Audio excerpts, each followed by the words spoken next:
Welcome to a new episode of Discover Daily, the AI-generated podcast curated by Perplexity to satisfy your curiosity about the latest in tech, science, and culture.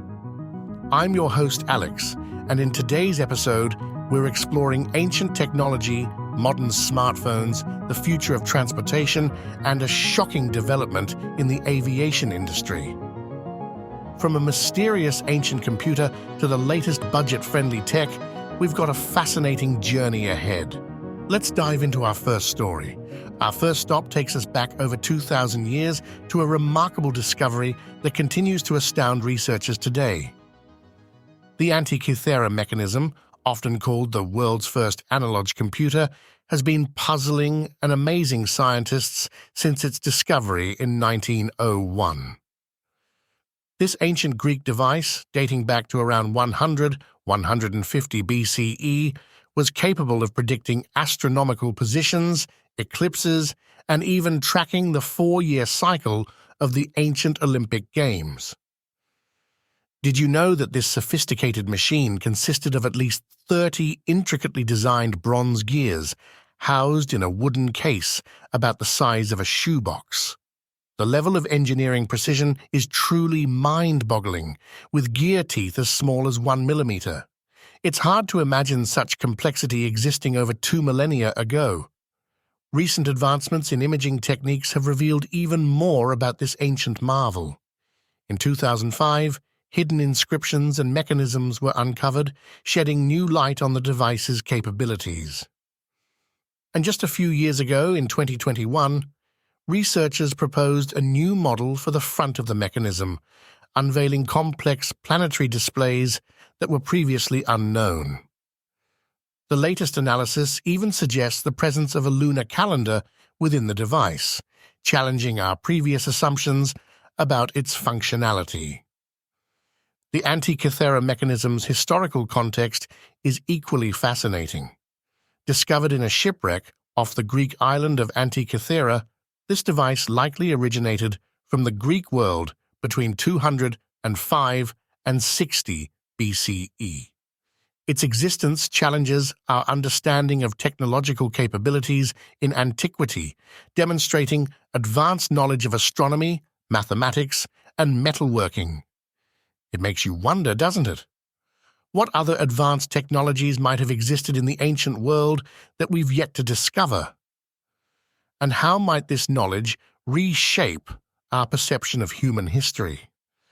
Now, let's fast forward to the present day and shift our focus to a modern tech company that's making waves with its affordable devices. Nothing, a London-based tech company, has just launched its first smartphone under the CMF sub-brand, along with updated versions of its earbuds and smartwatch. The launch event, held on July 8, 2024, marks a significant milestone for the company as it expands its product lineup with more budget-friendly options.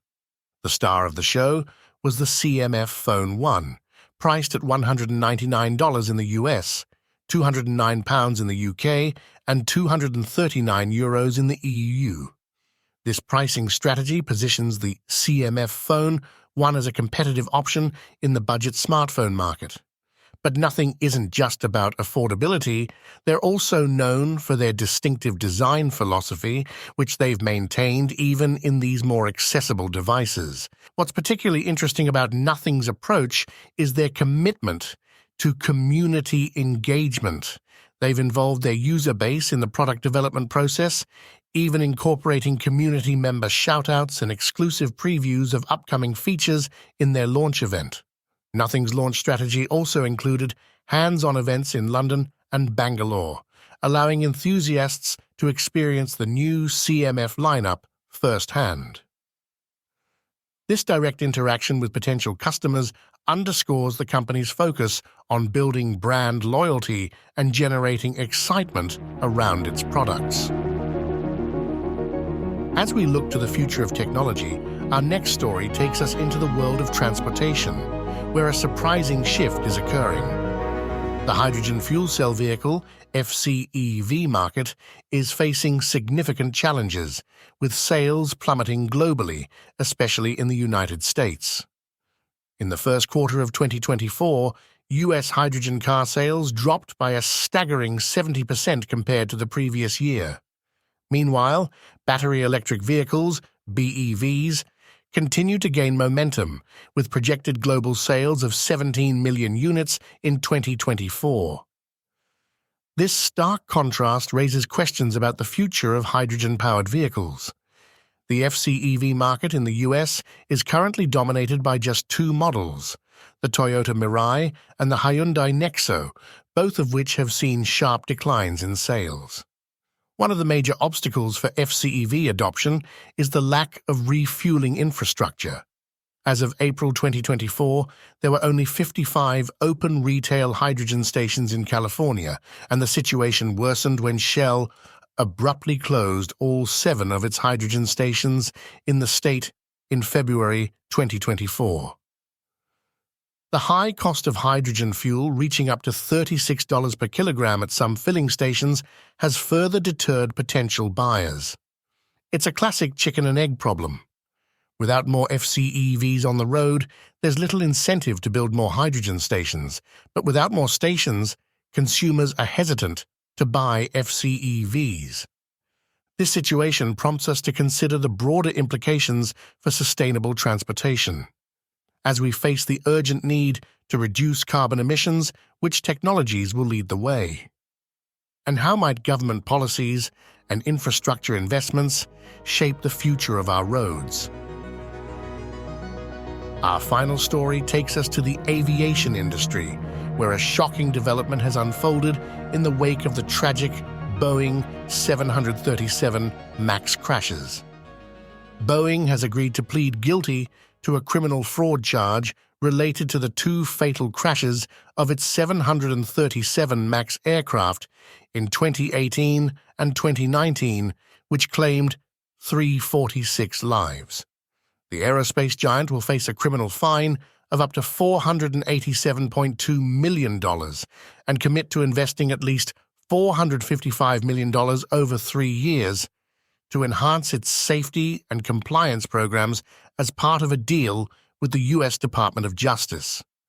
The guilty plea stems from Boeing's deception of the Federal Aviation Administration during the certification process of the 737 MAX aircraft. This criminal charge of conspiracy to defraud the United States is considered the most serious readily provable offense by the Justice Department. As part of the plea agreement, Boeing faces substantial financial consequences and will be subject to a 3-year probation period supervised by the U.S. District Court for the Northern District of Texas. An independent compliance monitor appointed by the Justice Department will oversee Boeing's adherence to safety protocols and provide regular reports to the government. Families of the crash victims have expressed strong opposition to the plea deal, viewing it as inadequate punishment for Boeing's actions that led to 346 deaths. Paul Cassell, a lawyer representing affected families, plans to urge the federal judge to reject the agreement and instead set the matter for a public trial. This sentiment reflects a broader dissatisfaction among victims' families, who argue that the deal unfairly grants concessions to Boeing and fails to hold the company fully accountable for the fatal crashes. The Boeing 737 MAX case raises important questions about corporate responsibility, regulatory oversight, and the pursuit of justice in the face of tragedy. As the legal process unfolds, it remains to be seen how this guilty plea will impact Boeing's future and the broader aviation industry. That brings us to the end of today's episode. Thank you for tuning in to Discover Daily. If you enjoyed this episode, why not subscribe on your favorite podcast platform? You'll never miss an episode, and you'll always have something fascinating to learn. For those of you who want to dig deeper into these stories, you'll find links to each one in the episode description. It's a treasure trove of information just waiting to be explored. And here's a tip. Download the Perplexity app on Android or iOS. It's your gateway to a world of knowledge right at your fingertips. Remember, we'll be back tomorrow with more stories from the world of tech, science, and culture. Until then, stay curious.